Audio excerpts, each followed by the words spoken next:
कुछ दिन नी एसपी हुमारा होगा।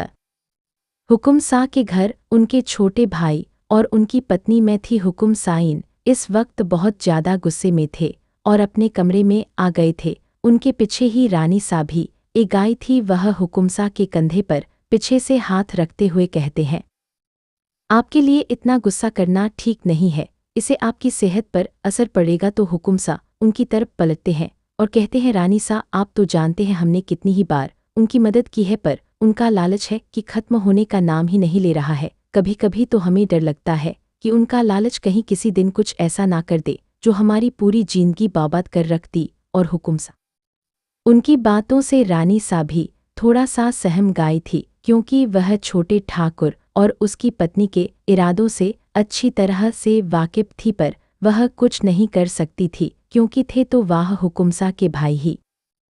रानी सा हुकुम सा को समझते हुए कहते हैं, हुकुम सा आप भरोसा रखिए, ऐसा कुछ नहीं होगा। तो हुकुम सा आप भगवान पर भरोसा रखिए और आला चली है आला खाने पर, वो लोग हमारा इंतजार कर रहे हैं। कुमसा एक नज़र रानी सा को देखते हैं और एफआईआर अपने बगीचे हम में लाकर आला की तरफ चले जाते हैं। वहीं रानी शादी उनके पीछे पीछे ही जाती है। अब तक वह नौकरानी।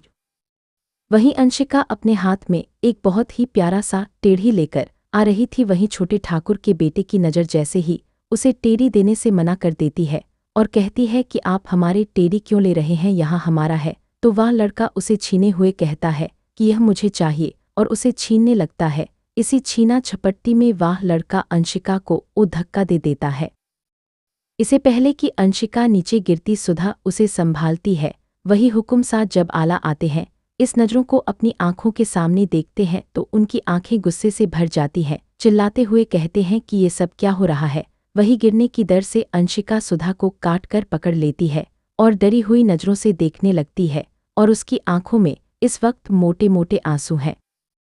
छोटे ठाकुर की नज़र भी हुकुमसा पर पड़ती है तो वह अपने बेटे की तरफ बढ़ते हैं और उसे झूठ मत चिल्लाते हुए कहते हैं, बेटा ऐसा नहीं करते, ये तुम्हारी बहन है। तो वह छोटा सा लड़का जिद्दी पान में कहता है, पर बापू सा हमें तो यही चाहिए। तो छोटे छोटे ठाकुर एक नज़र अंशिका को देखते हैं और फिर हुकुमसा के गुस्से भरे चेहरे को देखकर अपने बेटे को कहता है, हम आपको इसके लिए भी अच्छा टेढ़ी दिला कर ले आएंगे। और यही कहकर जल्दी से उसे वहां से उठाकर इस्तेमाल करेंगे डाइनिंग टेबल की तरफ बढ़ जाता है। वहां हुकुम सा भी अपने गुस्से को काबू में करके अपनी हथेलियों की मुठियां बना लेते हैं।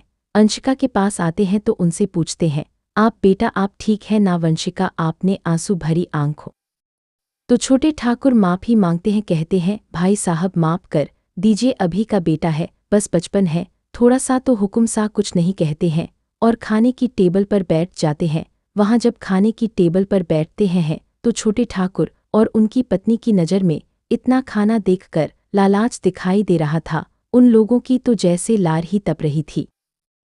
वहीं उनकी ऐसी नज़रों को देखकर रानी सा और हुकुम सा दोनों ही उन्हें घिन भरे नज़रों से देखने लगते हैं। प्रति अन दोनों को इस बात से कोई फर्क नहीं पड़ता है, या वही उनका बेटा भी जानवरों की तरह खाने लगता है, जिसे देखकर हुकुम सा हो रानी सा की तो भूख ही मर जाती है। और वह सुधा से कहते हैं, सुधा आप अंशिका को अपने कमरे में ले जाइए और वहीं खाना खिला दीजिए। यह कहकर रानी सा वहां से उठकर चली जाती है। वहां हुकुम सा अपनी जगह से खड़े होकर कहते हैं कि खाना खाकर आप लोग भी जा सकते हैं और यहाँ आखिरी बार है कि हम आप लोगों की मदद कर रहे हैं।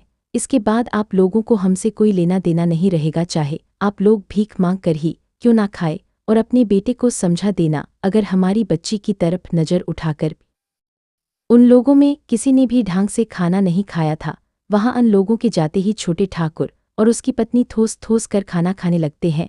और छोटे ठाकुर की पत्नी ने तो कुछ खाना अपने साथ लाए बैग में भी छुपा कर रख लिया था ताकि घर जाकर खा सके। वहीं उनकी ऐसी हरकतों को देखकर नौकर भी आपस में बात कर रहे थे। एक नौकरानी दूसरी नौकरानी से कहती है, एक ही यह हुकुमसा के भाई यह कैसे भुक्कड़ों की तरह व्यवहार कर रहे हैं, ऐसा लगता है मानो इन्होंने जीवन में कभी खाना ही नहीं देखा हो। वहां दूसरी नौकरानी कहती है कि कितनी बार इनकी मदद कर चुके हैं, पर ये लोग अपनी आदत से बाज नहीं आते हैं। और ये कहकर वहां दोनों नौकरानी वहां से चली जाती है। छोटे छोटे ठाकुर और उनकी पत्नी भी अपने घर के लिए वहां से कुछ देर में निकल जाते हैं। आते वक्त उसके बेटे ने कहीं महंगी महंगी चीजें उठाई ली थी। उन्हें कोई कुछ नहीं कह सकता था, क्योंकि वहां से हुकुमसा के छोटे ठाकुर की जितनी भी बार हुकुमसा ने मदद की थी, छोटे ठाकुर ने जुए के लत में आकर सारे पैसे उड़ा देते थे और फिर वापस से भिखारियों की तरह अपने भाई के पास भीख मांगे आ जाते थे। उसकी जुए की लत के कारण उसकी फैक्ट्री बर्बाद होने की कगार पर थी। वह अभी भी अपनी हरकतों से बाज नहीं आता है। रामेश्वर ने उन्हें पैसे दे दिए तो वह पैसे लेकर अपनी घर की तरफ निकल जाते हैं। वही रामेश्वर, जो कि हुकुमसा का खास आदमी था और उनके लिए इतना वफादार था कि उनके लिए अपनी जान भी देने के लिए तैयार था, और इतनी ही वफादार थी रामेश्वर की पत्नी हुकुमसा और रानी सा, दोनों ही रामेश्वर और उसकी पत्नी पर जान से ज्यादा। तो छोटे ठाकुर की पत्नी मुंह बनाते हुए कहती है, ना जाने किस बात का घमंड है, उनके पैसे पर क्या हमारा हक नहीं है? यह कहकर अपना मुंह पिचका देती है।